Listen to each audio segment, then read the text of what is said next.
Narinig nyo na ba yung salitang, naiintindihan kita, pero paano naman ako? Ito yung mga tanong natin sa mga sarili natin. Oo nga no, paano nga naman ako? Naiintindihan niya rin kaya na nararamdaman ko. Naiintindihan niya rin kaya na nasasaktan ako. Yung tanong na yon, tanong mo lang sa sarili mo na hindi mo kayang itanong sa kanya o i-demand sa kanya. Dahil nga, pakiramdam natin, hindi naman niya obligado.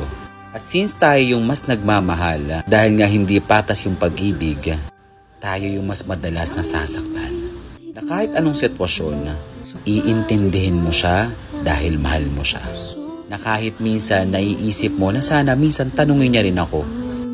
Lagi yung tatandaan na yung mas higit na nagmamahal sa taong hindi kayo pareha sa nararamdaman, kailanman hindi nila kayo tatanungin kung paano nga ba kayo o anong nararamdaman ninyo.